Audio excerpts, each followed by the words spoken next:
मथुरा के साचौली गांव में कारगिल शहीद की पैतृक खेती की भूमिगत पाइपलाइन को शरारती तत्वों द्वारा तोड़े जाने से शहीद के परिजन खेती नहीं कर पा रहे हैं। इस पूरे मामले को लेकर शहीद के परिजनों ने पूर्व मंत्री तेजपाल सिंह को एक ज्ञापन भी दिया है।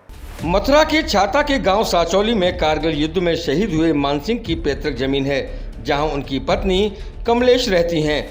जिलाधिकारी कार्यालय पर अपनी शिकायत को लेकर आए शहीद के भाई और उत्तर प्रदेश के पूर्व मंत्री विधायक तेजपाल सिंह ने बताया कि कारगिल युद्ध में शहीद हुए मान सिंह की पैतृक जमीन पर असामाजिक तत्व खेती नहीं होने दे रहे।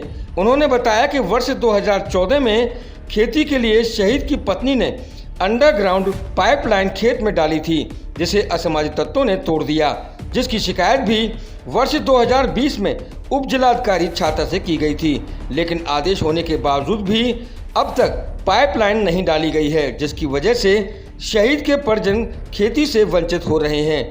ज्ञापन के माध्यम से शहीद के परिवार ने जिलाधिकारी से मांग की है कि उनके खेत में पाइपलाइन पड़वाई जाए और आरोपी शरारती तत्वों के खिलाफ कठोर कार्रवाई अमल में लाई जाए। प्रकरण ये है, मेरा छोटा भाई कारगिल में शहीद हुआ था 1999 में। उसकी ज़मीन की सिंचाई करने के लिए उसकी पत्नी ने और हमने मिलकर के एक पाइपलाइन सिंचाई के लिए डाली थी, ज़मीन के अंदर गाड़ के लेकर गए थे। लेकिन 2020 में कुछ शरारती गांव के तत्वों ने उस पाइपलाइन को तोड़ दिया है, जबरन तोड़ दिया है।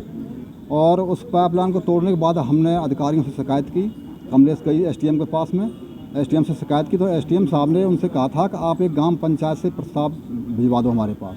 तो हमने ग्राम पंचायत से एक प्रस्ताव करा करके एसडीएम साहब के पास भेज दिया और एसडीएम साहब ने उस प्रस्ताव के ऊपर आदेश कर दिए। आदेश करने के बाद में वो प्रकरण तहसीलदार को चला गया। तहसीलदार ने आज तक उस पर कोई भी कार्रवाई नहीं की है।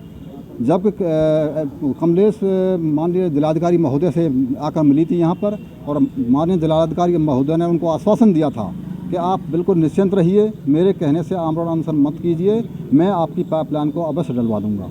तो वो हम जो है और वो कमलेश उनकी पत्नी 1 साल से हम इंतजार करते रहे, अभी तक कोई भी कार्रवाई उस पर नहीं हो पाई है।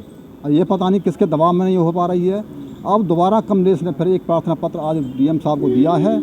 उसमें उन्होंने क्लियर शब्दों में लिखा है कि अब की बार अगर मेरे पाइपलाइन का व्यवस्था नहीं हुई तो मैं अपने बच्चों को लेकर के उप जिलाधिकारी महोदय छाता के कार्यालय पर आमरण अनशन पर बैठ जाऊँगी, क्योंकि उस 2020 से लेकर आज तक हर महीने का बिजली का बिल, क्योंकि सरकारी ट्यूबवेल है वो, अब वो सिंचाई तो हो नहीं रही है, लेकिन उसका बिल बरकरार हम भर रहे हैं हर महीने का। तो इसलिए हम निवेदन करते हैं डीएम साहब से कि हमारी इस कार्रवाई को पूरा कराएं। ज्ञापन दिया है जिलाधिकारी जी को आज छाता क्षेत्र के नंदगांव ब्लॉक में गांव में एक साचौली, वहाँ के मान सिंह कारगिल में शहीद हुए थे 1999 में। उनकी पत्नी है कमलेश, जो अपने बच्चों को पाल रही है। उसका खेत है जहाँ ज़मीन को पानी जाता था, पहले पाइपलाइन थी उसकी, खेतों में पानी जाने के लिए चक्रोड़ में होकर पाइपलाइन जाती थी। कुछ बदमाश लोगों ने पाइपलाइन तोड़ दी वहाँ से और उसका पानी जाना बंद कर दिया।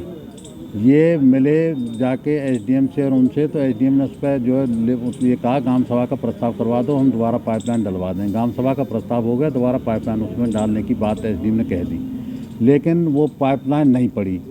फिर वो मिली यहाँ आके डीएम साहब से और ये कहा डीएम साहब से कि अगर आप मेरी पाइपलाइन नहीं डाली गई, मैं खेती मेरी कैसे होगी, मुझे अनाज पैदा नहीं होगा, तो अगर ये मेरी नहीं डाली गई तो मैं बच्चों को लेकर आमरण अनशन पर बैठ जाऊँगी। डीएम साहब ने एसडीएम को कहा, एसडीएम ने तहसीलदार को कह दिया, लेकिन किसी ने कोई बात सुनी नहीं उसकी। 2020 में आज 2 साल हो गए।